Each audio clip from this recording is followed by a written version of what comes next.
is ankle sprain. Basically ankle sprain है क्या? इसको अपन हिंदी में मोच भी बोलते हैं.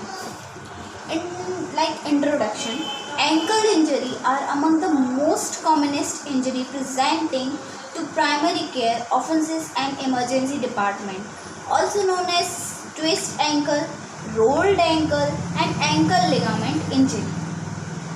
ट्विस्ट पैर का मुड़ जाना, रोल या फिर पैर का गोल थोड़ा पूरी तरीके से रोटेट हो जाना, या फिर लिगामेंट की इंजरी जो होती है उसे एंकल स्प्रेन बोलते हैं. Anatomy, there is the involvement of 3 ligament in this injury. That was anterior talofibular ligament. Here anterior talofibular ligament somewhere यहाँ पे लाई करता है. That and posterior talofibular ligament जो कि पीछे साइड लाई करता है. एंड हियर यहाँ लाई करता है कैल्किनोफेबुलर लिगामेंट. इसको एंटीरियर टेलोफेबुलर लिगामेंट इसलिए बोलते हैं क्योंकि ये आगे साइड रहता है, इसलिए इसको एंटीरियर टेलोफेबुलर लिगामेंट बोला जाता है. ये बेसिकली पीछे साइड है तो इसको पोस्टीरियर टेलोफेबुलर लिगामेंट बोलेंगे. एंड जो लेटरल साइड है इसको कैल्किनोफेबुलर लिगामेंट बोलेंगे. जो सबसे ज़्यादा इस इंजरी में अफेक्ट होता है लिगामेंट वो है ATFL, means anterior talofibular ligament. Anterior talofibular ligament सबसे ज़्यादा अफेक्ट होने वाला लिगामेंट है. नाउ इन लिगामेंट के फंक्शंस क्या हैं? Ankle ligament provide mechanical stability. These ligaments provide mechanical stability and appropriate information and mobilization and proprioceptive information, directed motion for the joints. ये इसके बेसिकली फंक्शंस हैं ligament के. अब now अपन बढ़ते हैं classification of ankle sprain. Ankle sprain को अपन ने 3 type में क्लासिफाई किया है, grade 1, grade 2 and grade 3. Grade 1 जो लिगामेंट है वो डैमेज होता है बट माइन्यूट. ग्रेड 2 भी माइन्यूट लिगामेंट टीयर होते हैं. ये जो बेसिकली लिगामेंट्स होते हैं ये थोड़े बहुत टीयर होते हैं. बट ग्रेड 3 में लिगामेंट जो है वो पूरी तरह स्टोन हो जाता है, फट जाता है या फिर कहते टूट जाता है, तो वो ग्रेड 3 में आएगा. Now grade 1, the ligament damage has occur without any significant instability development. And grade 2, the ligament has been more significantly damaged but there is no significantly instability. And grade 3, the ligament has been torn, means the ligament has been torn and stability has risen. These are the classification of ankle sprain. Now type of ankle sprain.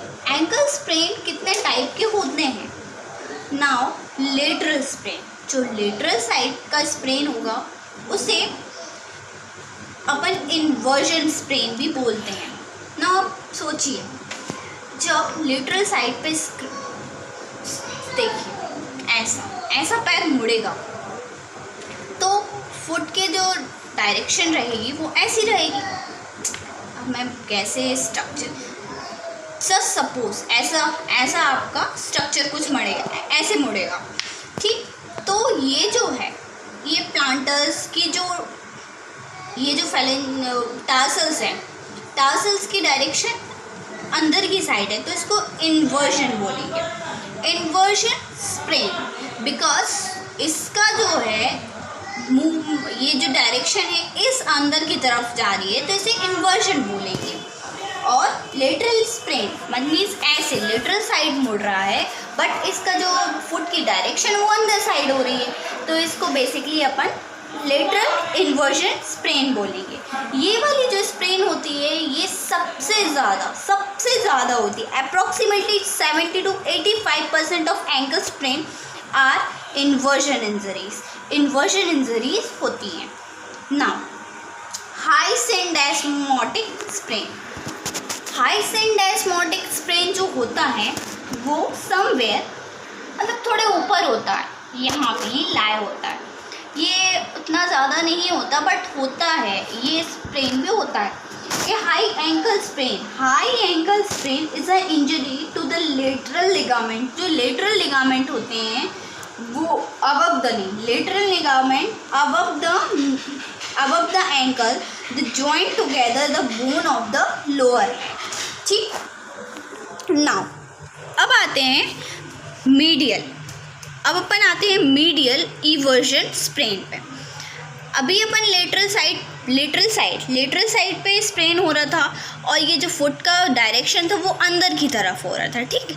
But अब medial eversion, इसमें just opposite है। अगर foot ऐसा आपका इस direction में मुड़ता है तो ये बेसिकली आपका लिगामेंट जो है वो इंजर्ड किस जगह पे हो रहा है, मीडियल साइड में इंजर्ड हो रहा है, बट फुट का डायरेक्शन बाहर की तरफ है, तो इसको बोलेंगे ईवर्जन स्प्रेन, मीडियल ईवर्जन स्प्रेन। ये जो स्प्रेन होती है basically the affect the medial side को अफेक्ट करती है of foot and deltoid ligament stretch. यहाँ के जो डेल्टोइड लिगामेंट्स होते हैं वो स्ट्रेच हो जाते हैं, खिंच जाते हैं, ठीक।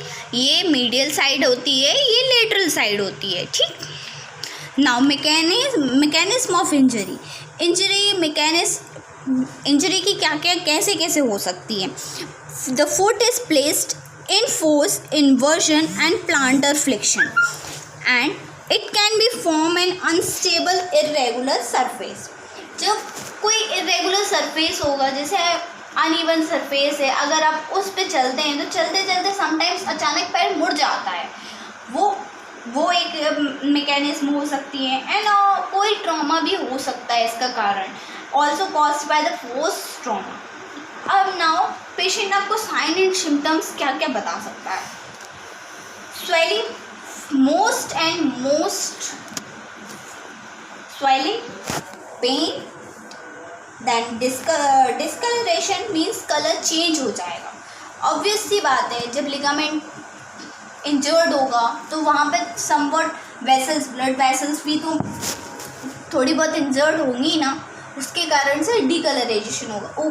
डिस्कलरेशन होगा मीन्स समवॉट वो ब्राउन ऊपर से नील टाइप का भी दिख सकता है, हो भी सकता है कि वो रेडिश सा दिख सकता है, लाइक रेडनेस हो सकती है। ऑब्वियस है, लिगामेंट टियर होगा तो रेडनेस तो आएगी ना, थोड़ा गर्म वार्म फील होगा। उस जगह पे आप जब हाथ या फिर अपने पाम को ऐसे टच करेंगे तो आपको वार्म फील होगा। इनएबिलिटी टू वॉक, जो पर्सन है, जो पेशेंट है वो चल नहीं पाएगा। एंकल इंस्टेबिलिटी, एंकल इनस्टेबल रहेगा, ये इसके साइन थे। अब ना ओटावा एंकल रूल जो है are two set of guideline for clinical to help decide if the patient with foot और ankle pain should be affected, should be offered x-ray to diagnose as possible bone fracture। ठीक, Ottawa rule nothing, कुछ नहीं है। आप उसमें just patient को examine करते हैं कि वेदर इसको लिगामेंट इंजरी है या नहीं है। अगर आपको नहीं है पता, आप नहीं एग्जामिन कर पा रहे हो तो देन आप एक्सरे करवाइए। एक्सरे से आपको पता चल जाएगा कि कौन सा लिगामेंट टूटा है या फिर किस जगह पे, किस साइड पे इंजरी हुई है, वो सब आपको क्लियर हो जाएगा। ये जो ओटावा एंकल रूल है इसकी सेंसिटिविटी 98.5% है। अब रूल्स आ रहे फॉलोज, आपको रूल्स क्या फॉलो करने हैं। As an ankle series, ankle radiography is only indication for patient who have pain in the malleolar zone and have bone tenderness at the posterior edges or tip of the lateral and the medial